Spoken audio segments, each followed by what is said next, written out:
Okay, the latest we've heard is that the next Call of Duty is going to be in the very far future. This comes from a reputable, proven industry insider on NeoGAF named Shinobi602, who says that the new game's future setting makes Black Ops 3 feel like the Stone Age, and asked if he meant the game would be in the style of Battlefield 2142. He said, very far future. Space combat. Full-on sci-fi. This again is... Probably, well, I feel like it's going to be grittier. Battlestar, Firefly, like Star Wars. Like, it's sort of interesting to think that, EA has Battlefront now in their sort of disposal as a cool sci-fi shooter, and is this Activision's version of that? And Shinobi, it's silly to be like proven insider on NeoGAF, but Shinobi is someone who's been around for years and who does have contacts in the industry, and I follow him on Twitter because a lot of times he'll tweet out cool little tidbits. I think they've been heading in that direction anyway, so this wouldn't surprise me at all. But it's also like, maybe it actually is because of Star Wars. Star Wars is becoming popular all over again. Yeah. Well, there's maybe Star Wars, there's Destiny, there's Mass Effect, there's a lot of kind of sci-fi stuff. Titanfall. Yeah, exactly. And I feel like...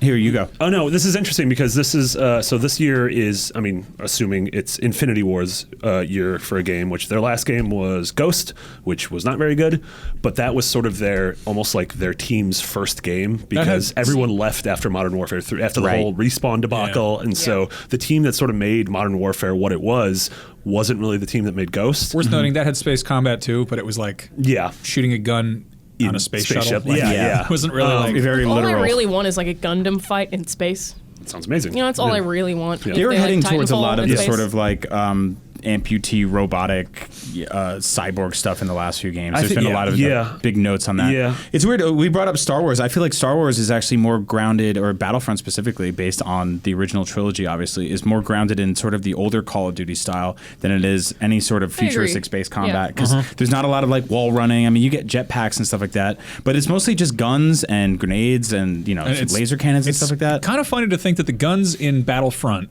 which are actually based on World War II weaponry, are more realistic than Call of Duty guns at this point. Yeah, for sure. Like, if you're going to have like weird sonic pulse shotgun rifles or whatever. I was actually just watching the documentaries that come with the original trilogy that they put out through Amazon, and that just talk about how they made Han Solo's gun, and it's modified versions of actual real world guns and stuff like that. It's a broom handle Mauser. Like stuff like Star Wars and Firefly is like not futuristic in tech. Yeah, I was just about to say it's not really future tech. It's not jetpacks and wall running, and there are jetpacks and wall running. I guess both of those. It's sort of paleo futuristic at this point, especially because the new Star Wars movies are still sort of based on the vision of a weird side future from the 70s. Well, and it's a Western and a samurai movie, and which is sort of what also Firefly is. Which whatever the hell Wizard of Oz that could be super cool if they take sort of a Western or even a World War II mentality.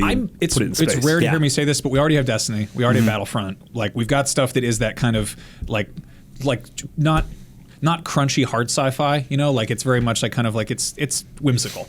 I would be really down to see this being like, hey, like, what do futurists actually think that space combat would be like? What if there's like space colonies, like Robert Heinlein type stuff, or just like Mass Effect with I would like to see Mass Effect with like Mass Effect, but with a harder world to live in. Yeah, like that's what sucks about Mass Effect. It's sort of they're like just hop in the old those space tunnels and just zap around. The challenges in Mass Effect are to do with planned combat and never to do with actual survival or anyone not recognizing you. It's just because everyone wants to shoot you, so it's not like a real this feels like challenge. it's going to be like way more sort of technologically, mechanically proficient than anything we've ever seen from this franchise before. I'm kind of hoping that it gives them a good excuse to just go hard and strange with the art direction. The one thing about Call of Duty games is that no matter what's happened with them, they are almost immediately always recognizable as Call of Duty games.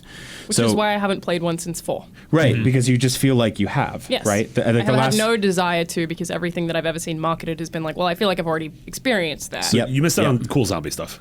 Yeah, I've heard the zombie modes are really cool. So actually, I like that a lot. Where that was for the first time ever. You were like, Max and I did some Let's Plays on that, and we were like, we're playing a Call of Duty game right now. Like, Jeff it doesn't feel like Goldblum's that. a weird magician. Yeah, There's like it looks like Bioshock. spell powers. Yeah. So if they can make this so I can walk by somebody playing this game and I'm like, what is that? And they're like, Call of Duty. And I, instead of me going, oh, is that the new Call of Duty? I mean, then I think it'll be immediately a far bigger success, at least artistically, than any of them have in Think about years. the differences between the Wolfenstein games. Yes. Like Totally. those games all look completely different to one another. They're like not immediately recognizable as Wolfenstein unless you see Nazis, basically. Yeah, they also take a very long time in between Wolfenstein games. As much as I'd like to say Right. it, Call of Duty is, I mean, Activision makes safe games. Like they make, when they have something set up that could be like the next big crazy thing, they're not rich because they take crazy big risks like that. Yeah. Like Call of Duty is a very iterative franchise. They've got some kind of probably massive Bible style guide in terms of what works and what doesn't, and it's backed up by probably a lot of market research data, focus group, mean, QA testing stuff. And Yep. Every single year they sell on the top. Like Yeah. they're always No, in the top completely. every Well, if you look at single year. like the 80s and 90s for video games, we were obsessed with things like ninjas and robots, right? Like cyborgs were in everything. And games didn't look great back then. I mean, you had to make them 2D or Did you play barely Jet Force 3D. Gemini? Yeah, It's a real good game. It was a good Really game good. for sure. Really good game. That's actually a really good example of something that's like so definitively It sci-fi. was super sci-fi. Even And- like some of the levels were ships. Like Yeah. it was just so sci-fi. Where that's what I'm thinking about, like visually, Man, sort that of game looking was around. good. It was really good. Like looking around a room and just being like, I don't recognize anything here. Mm-hmm. Like everything here architecturally is completely different. But we've spent the last sort of 10 years trying to build stuff that looks more tangible in games, and we've been obsessed with zombies, which is basically just like the think opposite zombies are of kinda robots. lazy. Yeah, well, it's like it's sort of the opposite of designing a cyborg or a robot, right? Yeah.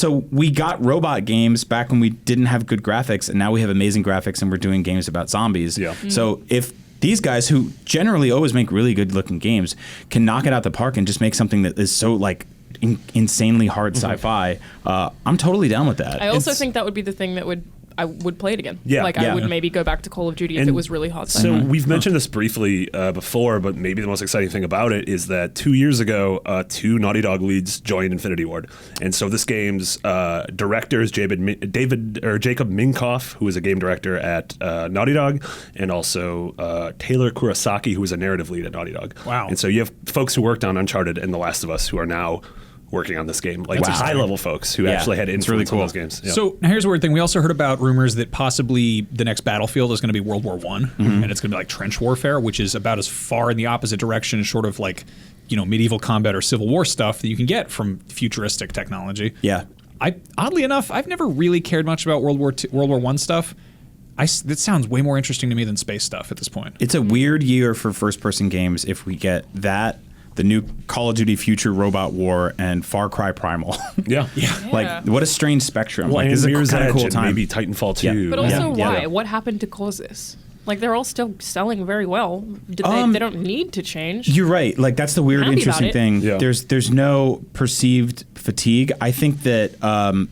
I think the last was it the last Call of Duty game that was not. I mean, it's weird because when we see something like this is a financial success, right? It's still sort of underperformed, I believe, in some Compared ways. to the 3 others. compared to Black Ops 2, and Black Yeah. Ops 2 is the highest selling. It's sort of like when you looked at like the stories about Batman vs Superman over the weekend. It was like, oh, record-breaking sales, but then record-breaking drop-off. Like, you look at those numbers and you're like, oh, well, this still made $600 billion or whatever, but it needed to make 800 because that was just what production costs. Everything ramp up with all that. Yeah. So I think that's part of it. And I do think there is a sort of perceived fatigue to an extent with this kind of stuff. Yeah. I know, at least in this room alone. You know? I think it's interesting that if this rumor is true, and if the Battlefield rumor is true, and both come out within 3 weeks of each other in October and November, Yep. as they generally tend to do, I like the idea that both of them are very different from each other. Yeah. Yeah. Seeing stuff that just has a different feel to it is Totally. really cool. I'm kind of lukewarm about, like I said, about a futuristic space shooter from Activision. We already have Destiny, and it's like obviously different type of gameplay entirely, but like that itch has been scratched. I mean, Whereas Destiny had a single player campaign. I probably would have liked it a whole lot more. And Destiny's not Yeah. really. Destiny's sort of about superheroes as opposed to Yeah. like, what You're are right. humans doing yeah, right I'm just now? saying like laser Destiny's more like guns Alien. and weird armor and stuff. There was a year that I went to an EA preview event, and I think it was 2012 or so. But they had on display, they had like Mass Effect, either 3 or DLC. They had Army of Two, Devil's Cartel. They had Need for Speed something or other, and then they had like Battlefield 3 stuff. and that was around the time as Fuse. Oh, and Fuse was Yeah. there too, and everything looked the same. Oh, in Crysis 3. Yeah. Everything was carbon fiber to the point where you could say that this is in the same cinematic universe. I love Crysis Like 3. the idea that EA's games were all in the same world was like kind of a cool idea, and like maybe Mass Effects in the future, but like everything else is kind of like, here's what's happening in in Mexico, here's what's happening in New York, like, and it also sucked because it all was just like all of the weird ragged edges that might have been interesting in some other universe were just been filed down, and you had this incredibly homogenous offering, and it was like they've kind of moved away from that lately.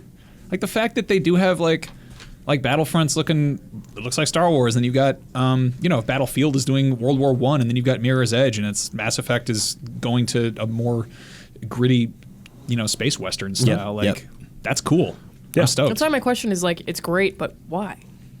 Like they don't need to do it, But maybe I like that because I mean, we were I talking like about it them too. being safe. I just so want to maybe, understand it. Maybe I mean it's a creative. Why? I think creative people want to do something different, and so if a team gets together and is like, "Hey, we're sort of tired of beating the same drum. We haven't told a space opera yet. Let's try to do that." Like if we're in this room tired of like the last 4 or 5 Call of Duties, imagine working on them. Yeah. You got to see that every single day. Like, I think those decisions are like usually up to investors. Yeah. Well, there's that. Well, yeah, but I think a big thing here is there's a kind of war of escalation that's been happening with Call of Duty over the last few years, where it's like one team goes, well, we're going to push this a little bit further into the future, and the next team, and all of a sudden it's completely off the rails in terms of like when they first started getting into guns that are a little outside of the realm of reality. A lot of it was based on weaponry that was in development with the military that wasn't actually tangible Current yet. R&D, but they're like looking at it and they're like, well, this is like we're projecting that within 10 years we might have these kind of ghillie suits or whatever the hell it is. Ghillies. And then they started adopting that, and I think little by little it just started being like, well, what about 20 years? Well, we don't know what they're making in 20 years, so let's just guess. Yeah. Yeah, it's all interesting to talk about. One thing, I don't ever want to like play apologist to massive corporations, but the reality is it does take a certain amount of time for things to go into effect. And the fact that like EA got voted, worst company in America 2 years in a row over ending a Mass Effect or whatever, and other stuff. And then we're kind of seeing like, a couple years later, suddenly they're like, Good guy, EA. Here's Yarny. Yep. Here's like bad, and people still get mad at them. Some people just want to hate them, but I mean, same. EA make really good games. Yeah, they do. They sell. Yeah, but Comcast really sucks. Yeah. But the end of Mass Effect 3, though. Yeah, but I mean, then you look at like Ubisoft, and there was that whole debacle about like, oh, it's too hard to animate a lady character. Yep. And then a year later, they're like, here's a lady character you can play as, and it's like they're trying, but these are like 1,000-person projects. Yeah. Like, And a to lot of say them are it's- disconnected and can't coordinate Yeah. because they're like living in completely different cities. I mean, to say it's like steering a giant cruise ship it's probably easier to steer a giant cruise ship with 1,000 people on it than it is to coordinate when there's 4 different studios working on the same project from you're right. a world apart. So my main question is, how does this fold into the announced Call of Duty cinematic universe? Because they are coming out with movies. Who cares? It's like you really care about that? All right. No, I don't. They have a I cinematic don't. Call of Duty universe, whatever. It's called action movies. Yep. And there are a lot of them out there, and they're not based on anything that you can do running and jumping in. Go watch Hardcore Henry and see if you can stop throwing up on the person. Go in watch front of you. Elysium. It's what Advanced Warfare was Are we basically. 100%. talking about this 2 weeks in a row? What? I don't want to talk about that man's movies, and I'm not going to talk about Chappie again. What, Chappie? We're not talking about Were we Chappie talking about again. Chappie? Yeah, I last love week we talked about Chappie. no Is that one that loves Pharrell Chappie. song? Chappie's great. Chappie's not I great. love Chappie is a Chappie. dumb movie about Hey, dirty it's men. me, Chappie.